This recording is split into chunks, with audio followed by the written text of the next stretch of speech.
کہ یہ کیا کرتے ہیں، ان کی تربیت اتنی توجہ میں اتنی عفت کا خیال رکھیں تاکہ یہ پاکیزہ بنے. جب پاکیزہ بنیں گے شخصیت بنے گی. لیکن اگر شہوتوں میں چلے گئے، برائیوں میں چلے گئے تو یہ صفر ہو جائیں گے. اکثر جوان آپ دیکھیں جو ضائع ہوتے ہیں وہ اسی طریقے سے ضائع ہوتے ہیں.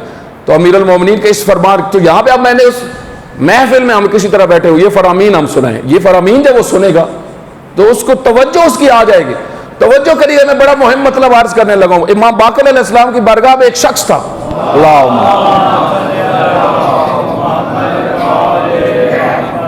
امام کی بارگاہ میں ایک شخص تھا، شیعہ تھا، نجم اس کا نام تھا، نجم کا بیٹا تھا، اس کے والد کا نام نجم تھا. امام نے فرمایا یا ابن نجم، یا ابن نجم.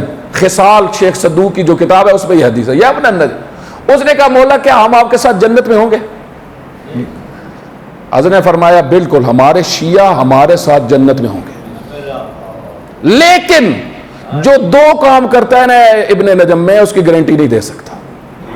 فرمایا کون سے دو کام حضرت؟ فرمایا جس کے شکم پہ کنٹرول نہ ہو اور ہر چیز داخل کر رہا ہو، اور دوسرا جس کا زیر شکم پہ کنٹرول نہ ہو، اس کی گارنٹی ہم نہیں دے سکتے، جس کے اندر عفت نہ ہو. توجہ کریے گا، اس وجہ سے ہزاروں حدیثوں میں آیا یہ دو چیزیں ہیں جنہوں نے انسانیت میں جو سب سے زیادہ نقصان ہوا ہے، تباہ ہوئے ہیں، انسان برباد ہوئے ہیں، بے دین ہوئے ہیں، فاسق اور فاجر ہوئے ہیں. آپ یزید تھے اور یزید جیسے سارے ڈھونڈ لیں، ان کی مسئلہ کیا تھا؟ یہ یزیدی گروہ سارے شہوتوں میں پھنسے ہوئے لوگ. شہوتیں اتنی غالب تھی، پیٹ کی شہوت، زیر شکم کی شہوت اتنی غالب تھی، وقت کا امام بلاتا تھا سوائے یہ نہ کہ سنتے نہیں تھے، مقابل میں کھڑے ہو گئے. شہوتیں. اس وجہ سے اگر منکرات آپ کو ایسے گھر میں آپ دیکھیں، اپنے بچوں کی تربیت میں بہت عفت. امیر المومنین فرماتے ہیں کہ جو جوان عفیف ہوتا ہے، نہج البلاغہ میں، جو جوان عفت والا ہوتا ہے ممکن ہے کہ وہ فرشتہ ہی ہو، وہ فرشتہ ہی ہے. انسانوں میں فرشتہ ہے جو باعفت ہے. تو یہ ایک مرحلہ ہے. دوسرا مرحلہ کیا ہے؟ دوسرا مرحلہ یہ، میں دیکھتا ہوں ایک شخص سوسائٹی کے اندر علنی ایک گناہ کر رہا ہے، علنی گناہ کر رہا ہے، عمومی میں دیکھ رہا ہوں کہ وہ گناہ کر، لیکن وہ گناہ اس مقصد سے نہیں کر رہا کہ میں دوسروں کو بھی یہ گناہ سکھاؤں. توجہ کریں.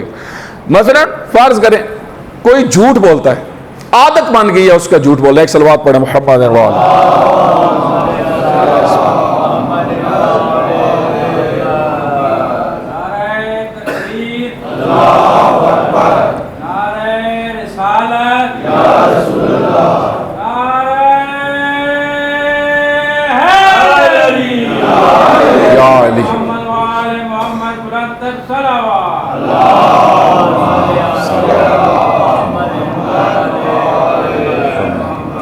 مثلا میں دیکھتا ہوں ایک شخص وہ جھوٹ بولتا ہے، عادت ہے کئیوں کی جھوٹ بولنا، بہت عادت، اتنی عادت ہوتی ہے. اس طرح فراڈ لگانا کئیوں کی عادت بن گئی. کئی ہوتے ہیں کہ جو دوسروں کو نشہ نہیں سکھا رہے ہوتے لیکن خود نشہ کرتے ہیں، علنی کر رہے ہوتے ہیں، بیٹھے ہوئے ہیں وہاں پہ جو ہے وہ پی رہا ہے، جناب چرس بھی پی رہا ہے، شراب بھی پی رہا ہے. آپ کو بہت سارے لوگ ایسے ملیں گے. ٹھیک ہے، یہاں پہ ذمہ داری کیا ہے؟ یہاں پہ میری ذمہ داری ایک مومن ہونے کے عنوان سے، ایک حسینی ہونے کے عنوان سے، اگر میں امام حسین علیہ السلام کا پیروکار ہوں تو ایسا نہیں ہے کہ میں امر بالمعروف و نہی عن المنکر سے میری چھٹی ہے. توجہ کریے گا. پھر میں ایک آیت آپ کی خدمت میں عرض کر کے پھر بات کو آگے بڑھاتا ہوں تاکہ ہمارے لیے اور امر بالمعروف کا مسئلہ مہم ہمارے لیے سامنے ہو کے آئے، ہمیں سمجھ لگے کہ یہ کتنا مہم مسئلہ ہے. سورہ اعراف کے اندر اللہ تعالیٰ فرماتا ہے کہ یہودیوں کو جب ہم نے حکم دیا کہ ہفتے والے دن شکار نہیں کرنا تو ان میں سے ایک تعداد جو تھی انہوں نے شکار کرنا شروع کر دیا. کیسے شکار کرتے تھے؟ بڑی ٹیکنیک سے شکار کرتے.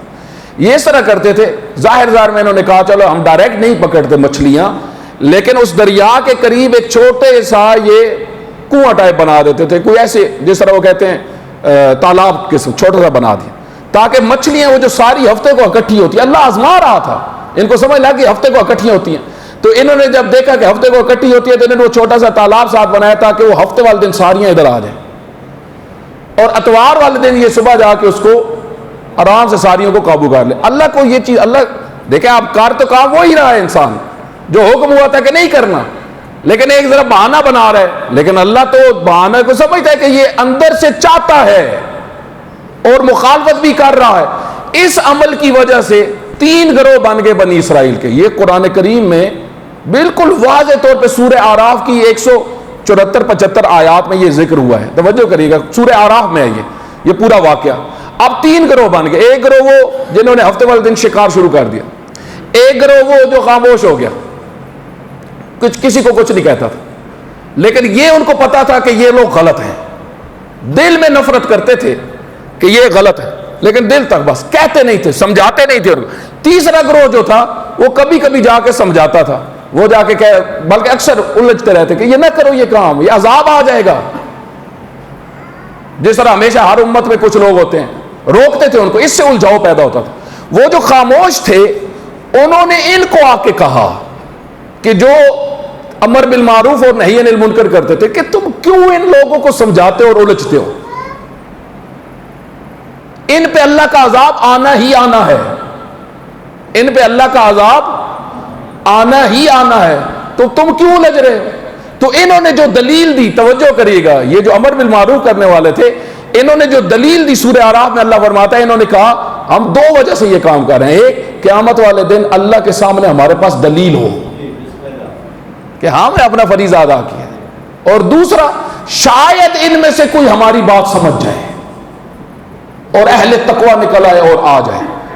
توجہ کریے گا، اب اللہ تعالیٰ نے اس وجہ سے ان ساروں کو اللہ فرماتا ہے، استاد مصباح یزدی فرماتے ہیں اگر حدیث میں آتا تو شاید اتنی، کیونکہ حدیث کے بارے میں ایک بحث ہوتی ہے کہ یہ صحیح ہے یا صحیح نہیں ہے، تو پھر شک ہو جاتا ہے کہ اللہ نے سب کو بندر بنا دیا، وہ دوسرے جتنے تھے، یعنی جو امر بالمعروف اور نہی عن المنکر کرتے تھے ان کو چھوڑ کر بقایا جتنے تھے، وہ جو خاموش تھے اور وہ جو جرم کر رہے تھے، اللہ نے قرآن میں واضح فرمایا ہم نے ان کو بندر بنا دیا،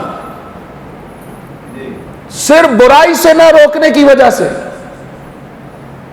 تو اب پتہ ہونا چاہیے، اب جب ہمیں یہ یقین ہے کہ امام حسین علیہ السلام سب کچھ دے رہے ہیں امر بالمعروف و نہی عن المنکر کے لیے، اور امت کو سمجھا رہے ہیں کہ اس کے بغیر اللہ کے سامنے عذر نہیں ہے، اگر اللہ کے سامنے سرخرو ہونا ہے تو یہ تمہیں کرنا پڑے گا، یہ مومن کی ذمہ داری ہے۔ تو اب یہاں پہ دوسرا یہ ہم دیکھتے ہیں کہ ایک شخص جو ہے وہ علنی گناہ کر رہا ہے، لیکن ایسا نہیں ہے کہ جو پھیلا